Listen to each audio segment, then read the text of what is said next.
এই গাউসে পাক আব্দুল কাদের জিলানীর একজন মুরিদ যায় মাহে রমজানে ডেকে বলতেছি, ও হুজুর, আগামী দিন মাহে রমজানে আমার বাড়িতে আপনার ইফতারের দাওয়াত। মারহাবা কোন কিসের দাওয়াত? রোজা আসলে হুজুর ঘরে বাড়িতে ইফতারের দাওয়াত দেননি? দেন না? হুজুর ঘরে দিয়ে ইফতার করায়, বাড়িতে মিলাদ করায়, দোয়া করায়, আসেনি এদিকে? আবার এগুলির বিরুদ্ধেও এক দল আছে না, আহলে বাটফা। গাউসে পাকের মুরিদ কই, হুজুর আগামী দিন আমার বাড়িতে ইফতারের দাওয়াত। গাউসে পাক কয়, আলহামদুলিল্লাহ, আমি রাজি, দাওয়াত কবুল করলাম।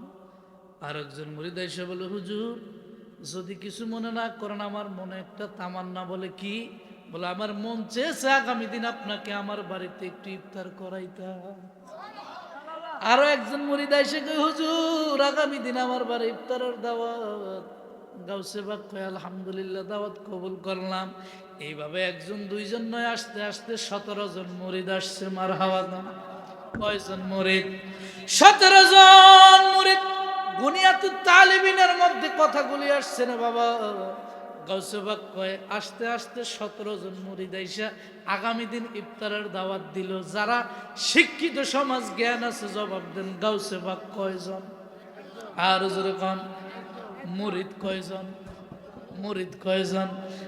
গাউস তোমার কাঁধে, কইতেন নেই, গাউস তোমার কাঁধে নবীজির কদম, সমস্ত ওলিদের কাঁধে তোমারই কদম। ঠিক কি না? ও গাউস তোমার কাঁধে নবীজির কদম, সমস্ত ওলিদের কাঁধে তোমারই কদম। একবার দিদার দেখাও তুমি, ও গো গাউস সামদানি, একবার দিদার দেখাও তুমি, ও গো গাউস সামদানি। বাগদাদে জন্ম কুতুবে রাব্বানি, বলেন বাগদাদে জন্ম কুতুবে রাব্বানি। বাবা অলিদের অলি যিনি গাউসুল আজম জিলানি, অলিদের অলি যিনি গাউসুল আজম জিলানি। বাগদাদে জন্ম কুতুবে রাব্বানি, বলেন বাগদাদে জন্ম কুতুবে, জোরে বাগদাদে জন্ম কুতুবে। ও বাবা বংশ তোমার হাসান হুসাইনি, তুমি হইলা মা ফাতেমার নয়ন মনি। ঠিক কি না? ও গাউসে বংশ তোমার হাসান হুসাইনি, তুমি হইলা মা ফাতেমার নয়ন মনি। একবার দিদার দেখাও তুমি, ও গো গাউসে জিলানি, একবার দিদার দেখাও তুমি, ও গো গাউসে জিলানি। বাগদাদে জন্ম কুতুবে,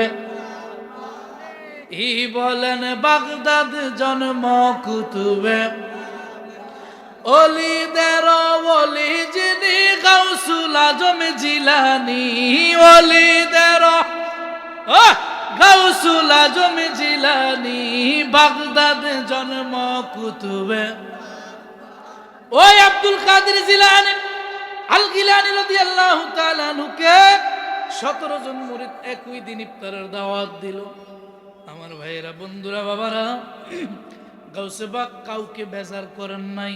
কারণ অলি আল্লাহদের নেক নজর যদি কোনো মুরিদের দিকে লাগে, তার তকদির পরিবর্তন হইতে আর দেরি নাই।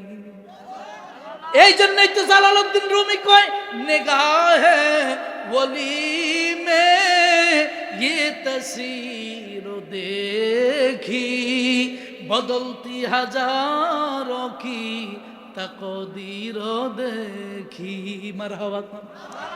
জালালউদ্দিন রুমি কয়, কোন অলি যদি হক্কানি কামেল পীর যদি আবেদ শাহ আল মাদানির মতো, বাহাদুর শাহ মুজাদ্দিদের মতো, নন্দনপুরের বিশা হুজুরের মতো, বাগদাদি মুর্শিদ কেবলার মতো কোন একজন ওলি যদি মুরিদের দিকে নেক নজরে তাকায়, তার তাকদীর পরিবর্তন হইতে আর দেরি নাই। কথা ঠিক কিনা? অন্য হাদিস রাসূল বলেন, ইত্তাকু ফিরাসাতাল মুমিনিন, তোমরা ওলিদের নজরকে ভয় করো। ইত্তাকু ফিরাসাতাল মুমিনিন, ওলিদের নজরকে তোমরা ভয় করো। কেন? ইয়ানজিরু বিনুরিল্লাহ, ওলিরা তাদের চক্ষু দ্বারা দেখে না, তারা আমার মাওলার নজরে দেখে। কার নজরে? এই জন্য ওলিদের সাথে কোনোদিন বেয়াদবি করতে। একদল আছে না মাজার ভাঙ্গার দল, আছে না? আছে না মাজার ভাঙ্গার দল? একদল আহলে হাদিস ওয়াহাবি। আল্লাহর ওলিদের মাজার যারা দুনিয়ার জমিনে ভাঙ্গে, দেখবেন মৃত্যুর আগেই তারা হয়তো ঠ্যাং পঙ্গু হয়ে যাবে। আমাদের বাংলাদেশের জমিনে একজন আপনার কওমি লাইনের একজন বড় আলেম, উনি জীবিত থাকা অবস্থায় বলছেন, যত উঁচু মাজার আছে সব ভেঙ্গে দাও, লাথি মেরে ভেঙ্গে দাও। আমার আল্লাহ রাব্বুল আলামিনের কাছে সহ্য হয় নাই, ওই পাগলায় মৃত্যুর আগেই তার ফাও কাইটা আল্লাহ কবরে নিছে। ঠিক কি না? তার ফাও কাইটা আল্লাহ তার কবরে নিছে। সে বলছে যত অলির মাজার আছে সব লাথি মেরে ভেঙ্গে দাও, আল্লাহ তার ফাও আগে ভাঙছে। কথা কোন ঠিক কি না? ওলিদের সাথে লাগতে যাইও না। আল্লাহর রাসূল আল্লাহ হাদিসে কুদসিতে বলেছেন, মান আদা আলী ওয়ালিয়ান ফাকাদ আযানতুহু বিল হারব। খবরদার, আমার ওলিদের সাথে লাগতে যাইও না, কারণ ওলিদের বিরুদ্ধে যারা লাগে স্বয়ং আমি আল্লাহ তাদের বিরুদ্ধে যুদ্ধ ঘোষণা দেই। আল্লাহর লগে যুদ্ধ করব কোন বেটা? আছে কেউ দুনিয়ায়? কালিয়াপুরের মোল্লা কাজীমউদ্দিন রহমতুল্লাহর নাম শুনছেন নিও? হ্যাঁ, মোল্লা কাজীমউদ্দিন রহমতুল্লাহি আলাইহি জীবিত থাকা অবস্থায় ঝড় তুফান শুরু হয়েছে। উনি একটা দুসলা গড় ছিল, সনের গড়। তো এমন তুফান শুরু হয়েছে, তো মোল্লা কাজীমউদ্দিন রহমতুল্লাহর মুরিদারা এই দুসলা গড়টারে লাঠি দিয়ে ঠিয়া দিতেছে, ঠিকা দেয়, যাতে এটা তুফানে না পড়ে। আপনারা দেন না? ঠিয়া দেয়। তো কাজীমউদ্দিন রহমতুল্লাহ কিরে কি করস? বলু যে তুফান আসতেছে, এটা একটু ধাক্কা দে, ঠিয়া দে, যাতে এটা না পড়ে। আল্লাহর লগে লাঠি ধরতে যাস, আল্লাহর লগে লাঠি ধরতে যাস। তুই ঠিয়া দিল, আল্লাহ চাইলে এটা পড়বই। আর যদি ঠিয়া না দেস, আল্লাহ না চাইলে এটা পড়তো। আল্লাহর লগে লাগতে যাইও না, আল্লাহর বন্ধুদের সাথে লাগতে যাইও না, কারণ আল্লাহর ওলিদের ব্যাপারে আল্লাহ নিজেই সিদ্ধান্ত নিচ্ছে। ঠিক কি না? আল্লাহর ওলিদের সাথে লাগতে যাইও না। আল্লাহর ওলি মাজার ভাঙ্গো ভাঙ্গো। ওই যে চট্টগ্রামের নূর বাংলা একটা গজল লেখছিল কি না, মুর্শিদপুরে করছে হামলা, ওয়াহাবিরা করছে হামলা, ওই না দরবার মুর্শিদপুর, জাতি এখন জানতে পারছে ওয়াহাবিরা গরু চোর। কথা ঠিক কি না? মুর্শিদপুর দরবারের যত গরু মহিষ ছাগল হান্ডি পাতিল সব তারা লুট ফেরা লেগে গেছে। আপনারা দেখেন না? কি দেখেন না ফেসবুকে? আল্লাহর ওলির মাজারে যা ছিল তারা সব গরু ছাগল মহিষ, তারপরে হান্ডি পাতিল, তারপর ফাঁক করেন না যত সরঞ্জাম ফেলেট বাড়ি যা ছিল তারা সব লুট কিরাম। না দেখেন না? এই জন্য নূর বাংলা লেখছে ওয়াহাবিরা করছে হামলা, ওই না দরবার মুর্শিদপুর, জাতি এখন জানতে পারছে ওয়াহাবিরা গরু চোর। কথা ঠিক কিনা? এই জন্য আল্লাহর ওলিদের বিরুদ্ধে লাগতে যাইও না। আল্লাহর ওলিদের ব্যাপারে সিদ্ধান্ত নিচ্ছে কে? আল্লাহ। আবেদ শাহ আল মাদানী, যিনি জামিয়া আহমদিয়া সুন্নি আলিয়াতে, আমি আজকে মাগরিবের পরে জামিয়া থেকে আসছি। আমি কিন্তু জামিয়া থেকে ফিকহ শেষ করছি, আলহামদুলিল্লাহ বলেন। আমার কামিল হাদিস কামিল ফিকহ জামিয়া থেকে, চট্টগ্রাম জামিয়া আহমদিয়া সুন্নি আলিয়া এশিয়া মহাদেশের মধ্যে সবচেয়ে বড় মাদ্রাসা, সুন্নিদের মারকাজ। হ্যাঁ, তাশা হুজুর কেবলার দাদা হুজুর কেবলা সৈয়দ আহমদ শাহ সিরিকুটি রহমতুল্লাহ এর প্রতিষ্ঠাতা। তো আবেদ শাহ আল মাদানির মতো আল্লাহর ওলি জামিয়ার মধ্যে মুখাস্ত বুখারী পড়াইতো। সুবহানাল্লাহ কইতেন না? আমার উস্তাদ সৈয়দ ওসিউর রহমান হুজুর তখন আবেদ শাহ আল মাদানির ছাত্র ছিল। ওসিউর রহমান হুজুর নাম শুনছেন না? ওসিউর রহমান হুজুর আবেদ শাহ আল মাদানির হাতে গড়া ছাত্র। আমাদের ওসিউর রহমান হুজুররা যখন ক্লাসের মধ্যে বুখারী নিয়ে বসতো, তো আবেদ শাহ হুজুর যখন দরস দিত, দরস, তিনার সামনে কোনো কিতাব থাকতো না, কোনো বই থাকতো না, কোনো পুস্তক থাকতো না। ছাত্ররা জিজ্ঞাসা করে, হুজুর আপনি এভাবেই পড়ান? বলে পুরো বুখারী আমি আবেদ শাহ মাদানির কলবের মধ্যে আছে। আল্লাহু আকবার। জানাতেন আলী না আবেদ শাহ মাদানি, যার মৃত্যুর পরেও, পর্দা করার পরেও কবরের মধ্যে সশরীরে তাকে পাওয়া গেছে। কথা ঠিক কিনা? যেন তেন ব্যক্তি নয়। আবেদ শাহ মাদানির দরবারে যাবেন, জিয়ারত করবেন, সে গাউসে পাকের উত্তরসূরি হইল আবেদ শাহ মাদানি রহমাতুল্লাহ। অসংখ্য কারামত আবেদ শাহ মাদানির রয়েছে, ঠিক কিনা? বগদাদি মুর্শিদ কেবলার অসংখ্য কারামত রয়েছে, শাহিন শাহ সিরিকুটের অসংখ্য কারামত রয়েছে, নন্দরপুরে বিশ্ববিদ্যালয় কেবলার অসংখ্য কারামত রয়েছে। ওলিদের কারামত সত্য। গাউসে পাক 17 জন মুরিদ, কয়জন মনে আছে না? 17 জন মুরিদ ডেকে বলে, হুজুর আগামী দিন আমাদের ঘরে ইফতারের দাওয়াত, কিন্তু মজার বিষয় হলো এক মুরিদ দাওয়াত দিছে আর মুরিদ জানে না। সব মুরিদ খুশি, আগামী দিন হুজুর আমার বাড়িতে ইফতার করো। ও বাবা, আমাদেরও রমজান মাস আসতেছে সামনে, রোজা রাখার দরকার আছে না? আর যেরকম একদল বেরোজদারি আছে, রোজা আসতেছে, গ্যাস্ট্রিকের ব্যারাম আমাদের বাড়তেছে। গাউসে পাক আব্দুল কাদের জিলানী আল হাসানী আল হুসাইনী রাদিয়াল্লাহু তাআলা তিনাকে 17 জন মুরিদ দাওয়াত দিছে, কাউকে তিনি বেজার করেন নাই। বাবা শুনেন, পরের দিন যখন ইফতারের সময় হয়ে গেল, গাউসে পাক আব্দুল কাদের জিলানী একই টাইমে রে বাবা 17 জন মুরিদের ঘরের মধ্যে হাজির হয়ে গেল। অশিক্ষিত সমাজ, গাউসে পাক কয়জন? আর যেরকম মুরিদ কয়জন? আপনাদের দেশে কি মাগরিবের ইফতার করে আসরের সময়? কোন সময়? মাগরিবের নামাজের সময় ইফতার করে। তাইলে যে 17 জন মুরিদের ঘরে ইফতার করছে, একই টাইমে আজান দিছে। কথা ঠিক কিনা? একই টাইমে ইফতার করছে বাবা। বলে জোহরে একবার, আসর একবার, এরকম নয়। গাউসে পাক আব্দুল কাদের জিলানী 17 জন মুরিদের ঘরে একই টাইমে ইফতার করলো। পরের দিন সন্ধ্যাবেলায় যখন মুরিদেরা গাউসে পাকের দরবারে আসলো, এক মুরিদ আরেক মুরিদকে ডেকে বলে, ভাই রে, ও ভাই তুমি কি জানেনি আমার কপাল বড় ভালো, আমার কপাল বড় খুশনসিব। বলে কি জন্য? বলে আমার হুজুর কেবলা গতকালকে আমার ঘরে ইফতার করছে। বলে আর মিথ্যাবাদী, তোর কথা বুয়া, হুজুর গতকালকে আমার ঘরে ইফতার করছে।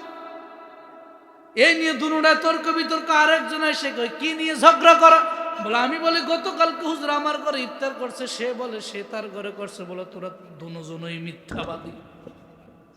হুজুর গতকালকে আমি পাগলার ঘরে ইফতার করছি। এভাবে আস্তে আস্তে বাবা 17 জন মুরিদ এসে গাউসে পাকের দরবারে হাজির। গাউসে পাকের দরবারে 17 জন মুরিদ এসে বলে, হে মুরিদেরা, তোমরা কি নিয়ে ঝগড়া করো? বলে আমরা সবাই বলতেছি গতকালকে হুজুর আমাদের ঘরে ইফতার করেছে একই টাইমের। বাবা বলে ঝগড়া করিও না, আল্লাহর ওলি গাউসে পাক আসুক, আমরা তার জবান থেকে শুনবো কিভাবে ঘটছে। গাউসে পাক যখন দরবারে আসলো, বারগাহে রিসালাতের দরবারে আসলো, আসার পরে গাউসে পাক আব্দুল কাদের জিলানী আল গিলানী রাদিয়াল্লাহু তাআলা তিনি যখন তার মুরাকাবায় মুশাহাদার জায়গায় চলে আসলো, মুরিদেরা জিজ্ঞাসা করে, হুজুর, ও হুজুর, আপনার কাছে আমাদের একটা আরজি তামান্না। বলে কি তামান্না? বলো। বলো গতকালকে আপনি আমার ঘরে ইফতার করছেন, সে বলে তার ঘরে ইফতার করছেন, সে বলে তার ঘরে ইফতার করছেন। 17 জন মুরিদ একই টাইমে বলে, হুজুর আমাদের ঘরে আপনি ইফতার করলেন? বলে হ্যাঁ অবশ্যই করেছি। বলে হুজুর মানুষ একজন কেমনে করে? আপনারা পারবেন নাকি? আচ্ছা, আপনাকে মসজিদের ইমাম সাহেবের দাওয়াত দিয়েছেন তিন ঘরের ভিতরে একই টাইম, হুজুর আমগো ঘরে কালকে দাওয়াত। হুজুর কয় ঘরে যাইব ইফতার করবে? কয় ঘর? 3 ঘরে যাইতে পারতো না? হুজুরের সে ক্ষমতা নাই। যারা বলে আজকে নবী আমার মতো, ও আমার রান্দুনি মুরার বাবারা শোনো, ওই হুজুরকে রোজা 3 ঘরে দাওয়াত দিবেন। বলে কালকে আমার ঘরে ইফতার করা লাগবো, বলে আগামী দিন আমার ঘরে ইফতার করা লাগবে। যদি একই টাইমে না যাইতে পারে, পরের দিন টিংরি ভেঙে আলাইবে। ঠিক আছে নি? পরের দিন আর কথা নাই, সাফা নাই। গাউসে পাক কয়, তোমরা 17 জন মুরিদ এক জায়গায়, আমি গৌসে পাকের ব্যাপারে তোমরা কি ধারণা করেছো? আমি গৌসে পাক তো এমন কোন ব্যক্তি নয়, আমি রূহ জগৎ থেকে ওলি আল্লাহ হয়ে, মায়ের গর্ভ থেকে ওলি হয়ে দুনিয়ায় আসছি। বলে তোমরা শুনো আমি কিভাবে 17 জন মুরিদের ঘরে গেলাম। গাউসে পাক কয়, নাজারতু ইলা বিলাদিল্লাহি জামান, নাজারতু ইলা বিলাদিল্লাহি জামান কাহার দালাতি আলা হুকমি ইত্তিসালি। আমি আব্দুল কাদেরের হাতে আল্লাহর তামাম পৃথিবীটা, আল্লাহর 80,000 আলম, 18,000 মাখলুকাত, যত সৃষ্টি আছে, যত জায়গা আছে, তামাম দুনিয়াটা আমি গাউসে পাকের কাছে একটা সরিষার দানার মতো লাগে। নাজারতু ইলা বিলাদিল্লাহি জামান কাহার দালাতি আলা হুকমি ইত্তিসালি। আমি গাউসে পাকের কাছে তামাম দুনিয়াটা একটা সরিষার দানার মতো লাগে। গৌসে পাকের কাছে যদি দুনিয়া সরিষার দানার মতো হয়, আমার নবীর কাছে তো আরো বড় হবে। আর বড় হইব না ছোট হইব? হ্যাঁ, গৌসে পাকের কাছে যদি সরিষার দানার মতো হয়, আমার নবীর কাছে আরো বড়, ঠিক না? তাইলে আপনাকে তো সরিষা এক একটা 10 কেজি 20 কেজি মোহন না, ঠিক না? এক একটা সরিষা কত বড়?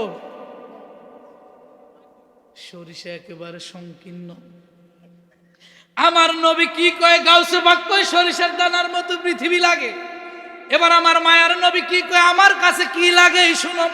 তিরমিজি শরীফে রাসূল কয়, ওয়া আন সাওবান রাদিয়াল্লাহু তাআলা আন قال قال رسول الله صلى الله عليه وسلم إن الله زوالي الأرض إن الله زوالي الأرض فرأيت مشاركها ومغاربها وأوتيت الكنزين الأحمر والأبيض سبحان। আমার মায়ার নবী কয়, উম্মত উম্মত, গাউসে পাকের কাছে তামাম দুনিয়া সরিষার মতো লাগে, আর আমি নবীর কাছে কি লাগে শুনে নাও। রাসূল কয়, ইন্নাল্লাহ জাওয়ালিয়াল আরদ, নিশ্চয় আমার আল্লাহ আমি নবীর জন্য, নিশ্চয় আমার আল্লাহ আমি নবীর জন্য এই তামাম দুনিয়াটা একেবারে সংকুচিত করে দিয়েছেন। সংকুচিত মানে একেবারে ছোট করে দিয়েছেন। কেন জানুনি?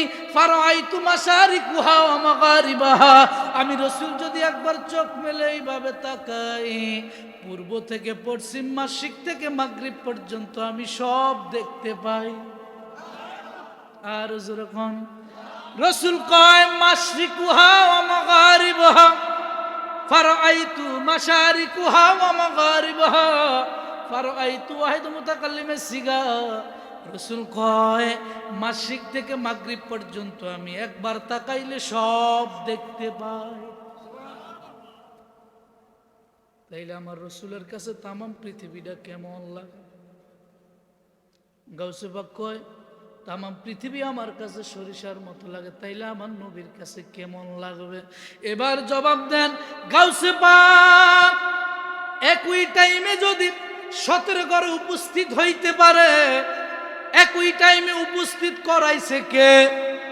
আর যখন একই টাইমে যদি গাউসে পাক 17 জনের ঘরে হাজির হইতে পারে, আমার নূরের নবী না হইলে গাউসে পাক হইতো না, আমার নবী না হইলে আব্দুল কাদের হইতো না, আমার নবী না হইলে অন্য নবী রাসূল হইতো না, আমার নবী না হইলে কিছুই হইতো না। প্রমাণ, ওয়ান ইবনে আব্বাস রাদিয়াল্লাহু তাআলা আনহুমা আওহাল্লাহু ইলা ঈসা মিন মুহাম্মদ ওয়া মুর উম্মাতাকা ইউমিনু বিহি ফালাউলা মুহাম্মাদুন মা খালাকাতা ওয়ালাল আদামা ওয়ালাল জান্নাতা ওয়ালান নার। আমার আল্লাহ হাদিসে কুদসিতে কয়, ইন্না আওহাল্লাহু ইলা ঈসা মিন মুহাম্মদ, আমাদের নবীর আগের নবী হইল ঈসা নবী। ঈসা নবীর কাছে আল্লাহ ওহী করে, ঈসা রে আওহাল্লাহু ইলা ঈসা মিন মুহাম্মদ, হে ঈসা আমি আল্লাহ তোমার কাছে ওহী করতেছি কি? আমিন বি মুহাম্মদ, তুমি ঈমান আনতে হবে মুহাম্মদ সাল্লাল্লাহু আলাইহি ওয়াসাল্লামের উপরে। কি রে বাবা, মুহাম্মদ সাল্লাল্লাহু আলাইহি ওয়াসাল্লাম এখনো দুনিয়ায় আসে নাই, আসার আগে আল্লাহ ঈসারে কয় তুমি ঈমান আনতে হবে মুহাম্মদ সাল্লাল্লাহু আলাইহি ওয়াসাল্লামের উপরে। শুধু তুমি একা না, ওমর উম্মাতাকা, তোমার উম্মতদের কই ঈমান আনার জন্য বইলা যাইবা। কেন জানুনি ঈসা, কেন জানুনি মুহাম্মাদুন মা খলাকতা, আমি যদি ওই মুহাম্মদ সাল্লাল্লাহু আলাইহি ওয়াসাল্লামকে না বানাইতাম, আমি যদি ওই মুহাম্মদ সাল্লাল্লাহু আলাইহি সাল্লাল্লাহু না সৃষ্টি করতাম, ওয়ালাল আদম, আদম বানাইতাম না, ওয়ালাল জান্নাহ, জান্নাত বানাইতাম না, ওয়ালান নার, জাহান্নাম বানাইতাম না, ওয়ালাস সামাই, আসমান বানাইতাম না, ওয়ালাল আরদ, জমিন বানাইতাম না, ওয়ালাল আরশ, আরশ বানাইতাম না, ওয়ালাল কুরসি, কুরসি বানাইতাম না, ওয়ালাল জান্নাত, জান্নাত বানাইতাম না, ওয়ালান নার, জাহান্নাম বানাইতাম না। এক কথায় আমি আল্লাহ ওই মুহাম্মদকে না বানাইলে কিছুই বানাইতাম না। আল্লাহ কয় মুহাম্মাদুন মা খালাকাতা, যদি মুহাম্মদ সাল্লাল্লাহু আলাইহি ওয়াসাল্লামকে না বানাইতাম, ওয়ালাল আদম, আদম বানাইতাম না, তো আদম না হইলে আমরা হইতাম করতাম, কথা ঠিক কিনা? আদম নবী না হইলে আমরা হইতাম, যে মৌলবী ফতুয়া দেয় ওই মৌলবী হইতো, ওই মৌলবী হইতো কিয়ামতের আগে। তাইলে অলিদের কদমে থাকতে রাজি আছি আমরা বাবা? আরো জোরে কোন আসেনি? গাউসে বাগের যদি এত পাওয়ার হয়, গাউসে বাগ যদি একই টাইমে 17 জন মুরিদের ঘরে থাকতে পারে, তাহলে আমার নবী চাইলে একই টাইমে 17 নয়, तमाम পৃথিবীর প্রত্যেকটা উম্মতের ঘরে ঘরে আমার নবী আসতে পারে কি পারে না? আর জোরে বলেন পারে কি পারে না? ক্ষমতা দিছে কে?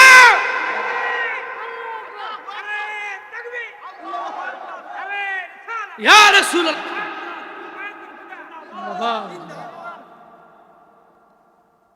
গাউসে বাগ যদি থাকতে পারে আমার নবী বলাইতে পারে না। নাউজুবিল্লাহ। এই জন্যই তো কয় পাগলায় তিতা মিডা বুঝে না, পাগলারে জিলাফি দিও না। যেইতে বুঝে না তারা আজীবন বুঝাইলো হইতে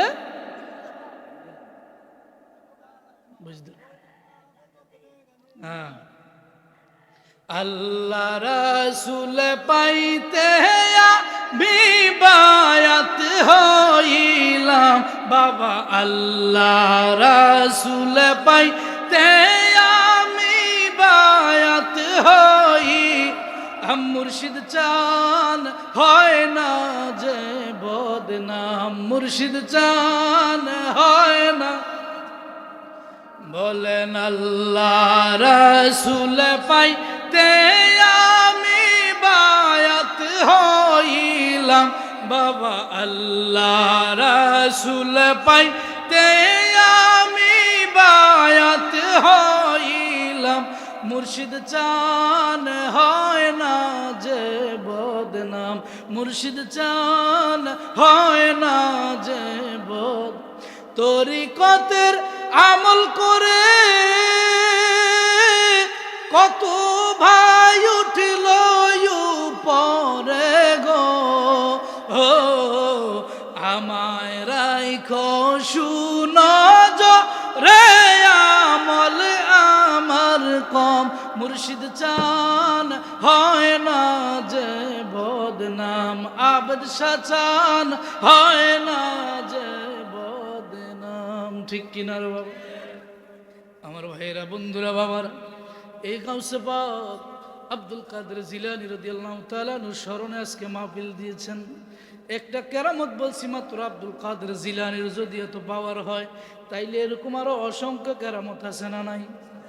আর যেরকম একটা কথা মনে হয়েছে, একজন ফিরসাব আজকে আছে, ঠিক নেই, আরেকজন ফিরসাব আগামী দিন, কথা ঠিক নেই। আমি আনন্দিত হয়েছি, এক ফ্যান্ডেলে নাকি 2 মাহফিল, কথা ঠিক কিনা? 2 দিনে 2 জন ফিরসাব হুজুর আসবে, ঠিক কিনা? বারুতে বারুতে গসা লাগলে কি হয়, কি ধরে? দুনু ফিরসাবের পাওয়ার আছে না নাই? আর যেরকম একজন হলো আবদ শাহ মাদানিল খানদানি, আরেকজন হইল নন্দনপুরের পিসা হুজুর কেবলা শাহ পরান আল কাদের সাহেব মারহাবা। 2 জনের পাওয়ার আছে না নাই? এই 2 জনের কথা মনে হইয়া আব্দুল কাদের জিলানীর একটা কেরামত মনে হইছে, কইতাম নি। আব্দুল কাদের জিলানীর বাবার নাম হইল সালে মুসা জঙ্গি রহমতুল্লাহি আলাইহি। আব্দুল কাদের জিলানীর বাবা সালে মুসা জঙ্গি, উনি যখন বাগদাদের মধ্যে নামাজ পড়ায়, বাগদাদের একটা মসজিদে নামাজ পড়ায়, আব্দুল কাদের জিলানী আল গিলানী তখন ছোট্ট মানুষ।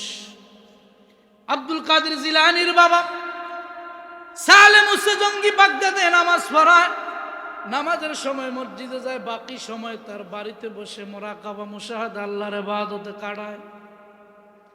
একজন মহিলা, গর্ভবতী মহিলা, আব্দুল কাদের জিলানীর বাবার আমলে স্বামীকে বলল, স্বামী রে, ও আমার প্রাণের স্বামী, আমাদের তো 7টা মেয়ে আছে।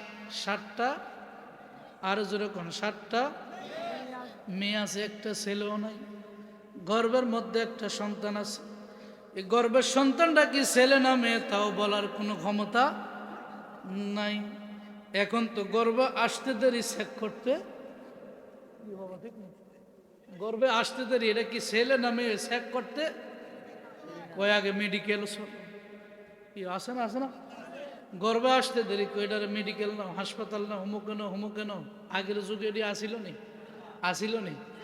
আগের যুগে মা বোনদের যদি একটা নয়, 2টা নয়, 10-20টা সন্তান হইতো, কোনোদিন মেডিকেল নেওয়া লাগতো না। কারণ আগের যুগের মা বোনেরা তারা ইবাদত বন্দেগীতে কাটাইছে গর্ভে সন্তান আসার পরে। এখনকার মা বোনেরা গর্ভে সন্তান আসলে শুধু টেলিভিশনের পর্দার নিচে বয়ে থাকে। ঠিক নিও, এখন তো হাতের ভিতরে টেলিভিশন, ঠিক নেই? এই টেলিভিশনের পিছনে সময় কাটায়। ওরে জীবন গুনায় গুনায় গেল রে, ঠিক কিনা? সংসার কইরা ভবে গো, করলি না বন্দেগি, কিভাবে কাটাইবি মনরে ওই কবরের জিন্দিগি রে। ওরে জীবন গুনায় গুনায় গেল রে, ওরে বাড়ির দ্বারে ফুকুর পারে গো, বাদলি সুখের ঘর, ওরে বাইও নাই তোর বান্ধব নাই, ওরে কে লইব খবর রে। ওরে জীবন গুনায় গুনায় গে, ছেলে মেয়ের মায়ায় পইরা গো, ছেলে মেয়ের মায়ায় পইরা গো। ও তুই ডাকলি না মাওলা রে, ওরে একা একা থাকবি মনরে ওই কবরের ভিতরে রে। ওরে জীবন গুনায় গুনায় গে। গৌসে পাকের জামানায় ওই মহিলা ডেকে বলে, আমাদের স্বামীরা, আমাদের 7টা মেয়ে আছে, গর্ভের সন্তানটা কি ছেলে না মেয়ে আমি জানি না। স্বামী বলে দিচ্ছি স্ত্রীরা, আমাদের 7টা মেয়ে আছে, গর্ভের সন্তানটা এইবারও যদি মেয়ে হয় তাইলে তোমাকে আমি আর রাখবো না, গেট আউট। 1 2 3, বুঝেন নাই? 1 2 3 কাজ হয়ে যাবে। যদি এইটাও মেয়ে হয় তাইলে তুমি আমার ঘর থেকে বিচ্ছিন্ন হয়ে যাইবা, আর যদি এই ছেলেটা সন্তান হয় তাইলে আমি তোমাকে আমার ঘরে রাখবো। মহিলায় ফরসিনি বিপদ, কি টেনশন না? মেয়ে সন্তান হইলে তালাক, আর ছেলে হইলে আছে। এই মহিলায় বড় চিন্তিত হয়ে গেল। আমাদের দেশের নিয়ম হলো, একজন মহিলা টেনশনে পড়লে, চিন্তিত হইলে আরেকজন মহিলার কাছে যান, ঠিক নেই? যে মা আমার একটু বুদ্ধি পরামর্শ দেন, ও বল আমার একটু বুদ্ধি পরামর্শ দেন, এখন কি করব? ওই মহিলা আরেকজন মহিলার কাছে যায় বলে, আমার স্বামী তো এই এই কথা বলেছে, এখন আমি কি করব, পরামর্শ দাও। বলে টেনশন করিও না, বাগদাদের জমিনে এমন একজন ফকি আছে, বাগদাদের জমিনে এমন একজন বুজুর্গ আছে, তুমি ওই আল্লাহর ওলির দরবারে যাও, ওই আল্লাহর ওলি বলে দিতে পারবে তোমার গর্ভে ছেলে আছে না মেয়ে আছে। ওই আল্লাহর ওলি বলে দিতে পারবে। ওই মহিলাই দৌড়াইয়া রুটি আর দুধ হাদিয়া নিয়া গৌসে পাকের বাবার দরবারে আসছে। গৌসে পাকের বাবার কাছে এসে বলে, হুজুর, ও হুজুর, আমি খুব বরাক্রান্ত মন নিয়ে আপনার কাছে আসছি। বলে কি হয়েছে? বলে আমার বাড়িতে 6টা 7টা মেয়ে আছে, গর্ভে একটা সন্তান আছে হুজুর। এই সন্তানটাও যদি মেয়ে হয়, আমার স্বামী বলেছে আমাকে আর রাখবে না। ও মা বোনেরা, ও রান্ধুনি মুরার মা বোনেরা, আপনারাও শুনেন, আপনারাও শুনতে হবে। কারণ আপনাদের গর্ভে সন্তান আসলে আপনারা ভালো আমল করবেন, নেক আমল করবেন, নামাজ পড়বেন, রোজা রাখবেন, নিয়মিত কোরআন তেলাওয়াত করবেন, তাসবিহ পড়বেন, তাহাজ্জুদ পড়বেন, আল্লাহর জিকির করবেন, বেশি বেশি দুরূদ শরীফ পড়বেন। কারণ এইগুলি আমল করতে পারলে আপনার গর্ভ থেকে ওলি আল্লাহ হয়ে দুনিয়ায় আসবে। কথা ঠিক কিনা? আর গর্ভে সন্তান নিয়ে যদি বাজারে বাজারে ঘুরেন, হাজীগঞ্জ বাজারে, কচুয়া বাজারে, শাহরাস্তি, চাঁদপুর, কুমিল্লা মার্কেটে ঘুরেন, আপনার গর্ভ থেকে ওলি আল্লাহ আসা থাক দূরের কথা, আপনার গর্ভ থেকে আসবে এই শুধু 2 নম্বর সন্তান। যে সন্তান দুনিয়া আসার পরে মা বারে কুবাইব। কেউ আছে না এরকম? বহু আছে। ওই মহিলা এটাকে বলে, ও হুজুর, আমার বাড়িতে 6-7টা কন্যা সন্তান আছে, গর্ভের সন্তানটা ছেলে না মেয়ে আমি জানি না। স্বামী বলেছে এই সন্তানটা যদি মেয়ে হয় তাইলে আমাকে তালাক দিয়ে দিবে, আপনি একটা ব্যবস্থা করেন, আপনি একটু দোয়া করেন আমার গর্ভের সন্তানটা কি ছেলে হয় না মেয়ে হয়। গৌসে পাকের বাবাই কয়ে যাও, দোয়া করে দিলাম। দোয়া করে দিছে, হুজুর তো আর গ্যারান্টি দেয় না এটা ছেলে হইবে। বলে হুজুর দোয়া করছেন ভালো কথা সন্তান হওয়ার জন্য, কিন্তু আমার মনে তো টেনশন দূর হয় না। ঠিক কিনা? আমার মনে তো চিন্তা টেনশন দূর হয় না। এই চিন্তা করে মহিলা মনের মধ্যে টেনশন নিয়ে আবার বের হয়ে যাচ্ছে। গৌসে পাক আব্দুল কাদের জিলানী ছোট্ট মানুষ, বারিন্দার মধ্যে খেলাধুলা করে, বারিন্দার মধ্যে খেলাধুলা করে। তিনি তাকে দেখতেছেন, মহিলাটার মনে বড় কষ্ট, মনে বড় যন্ত্রণা, চেহারাটা একটু মলিন মলিন ভাব। গৌসে পাক আব্দুল কাদের জিলানী আল গিলানী রাদিয়াল্লাহু তাআলা জিজ্ঞাসা করে, মা, ও মা, আপনি ঢুকলেন আনন্দ হয়ে, মনটা একটু বেজার বেজার হয়ে বাইর হইলেন, কারণ কি? বলে আপনার কাছে বললে লাভ হইব কি? ছোট্ট মানুষ, অনেকে ছোট মানুষের পাত্তা দেয় না, ঠিক না? ছোট মানুষ, তোমার কাছে বলে কি? মা বলেন, না কইতাম না। কই কন? দেখানে দেখিবি ছাই, উড়াইয়া দেখিবি তাই, ফেলেও পেতে পারিস অমূল্য রতন। কয় যেখানে দেখিবি ছাই, উড়াইয়া দেখিবি তাই, পেলেও পেতে পারিস মানিক রতন। বলে দেখ কাজ হইতেও পারে, বলে দেখ কাজ হইতেও পারে। গৌসে পাক কয়, মা বলেন আপনার কি সমস্যা? মহিলা কার ছেলের ভিতরে তো বারুদ আছে। বলো, শোনো বাবা, তোমার বাবার কাছে আসছিলাম একটা খবর জানার জন্য, কইতে পারো না ঠিক মতো। বলে কি খবর? বলো আমার গর্ভের সন্তানটা ছেলে আছে না মেয়ে আছে এটা বলার জন্য বলতে পারে নাই। তাই নাকি? বলে হ্যাঁ। কি কইছে? দোয়া করে দিছে, যান। কয় আপনি আবার যান, আপনি আবার যান। বলে গেলে কি হইব? গৌসে পাক শিখিয়ে দিচ্ছে, কয় যা বলতে হবে আমার গর্ভে ছেলে আছে না মেয়ে আছে, গ্যারান্টি দিয়ে কই দিব, আমার টেনশন দূর করতে হইব। কথা ঠিক কিনা? আবার গৌসে পাকের কথা শুনিয়ে মহিলা আবার গেছে তার বাবা সালে জঙ্গির কাছে, যে বলে হুজুর আপনি আমাকে যে দোয়া করছেন, কিন্তু আমার মনের পেরেশানি তো দূর হয় না, আপনি একটু গ্যারান্টি দিয়ে বলে দেন আমার গর্ভে কি ছেলে আছে না মেয়ে আছে। দূর হ, এইরকম শিরকি কথা আমি বলতে পারবো না, এই রকমের কথাবার্তা আমার জবান দ্বারা বাহির হবে না, দূর হ। মহিলায় ডর ভয়ে দৌড় মারছে, মহিলায় দৌড় মারছে। গৌসে পাক আব্দুল কাদের জিলানী বারান্দায় দাঁড়িয়ে আছে, মহিলার জিগায় খবর কি? বলে আমার দৌড় মারছে। কই টেনশন করে না, আবার জানতে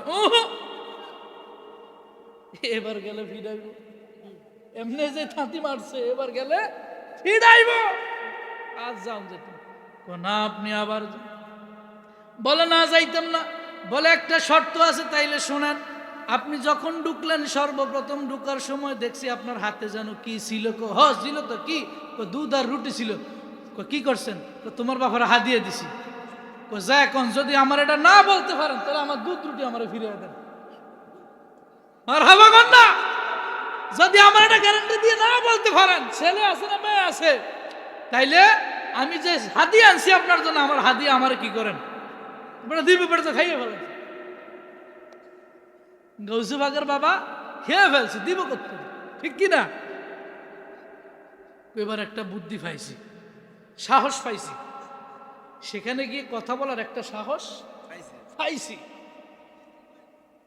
মহিলায় আবার গেল, এবার যা কই হুজুর আবার আইছ, চিল্লাইয়েন না, আপনি তো বলতে পারবেন না। বলে কি হয়েছে?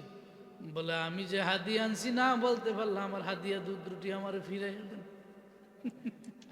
আমার দুধ রুটি আমার ফিরাই দেন। এবার সালে মুসা জঙ্গি কয়ে, মহিলা তুই দাঁড়া, তুমি যেই মাঙ্গের মহিলা, তোমার মাথার মধ্যে তো এই বুদ্ধি আসার কথা না, কারণ তুমি যে এলাকার মধ্যে বসবাস করো, তোমার ওই এলাকার সম্বন্ধে আমার খুবই ধারণা আছে, তোমার মাথার ব্রেনের মধ্যে কথা আসার কথা না। বলো বলো, তোমার মাথার মধ্যে কে এই বিষ ঢুকাইয়া, তোমার মাথার মধ্যে কে এই জাদু ঢুকাইয়া দিল?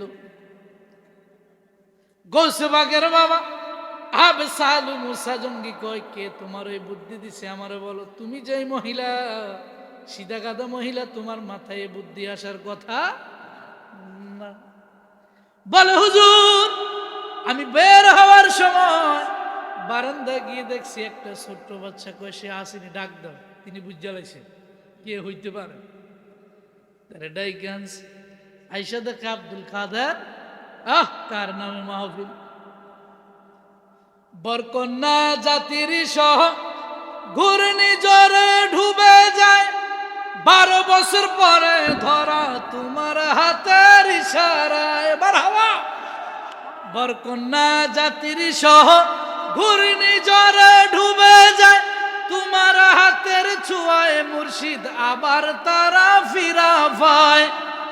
তোমার নজর দেওয়ার কারণে, তোমার নজর দেওয়ার কারণ আবার তারা ভবে আয়।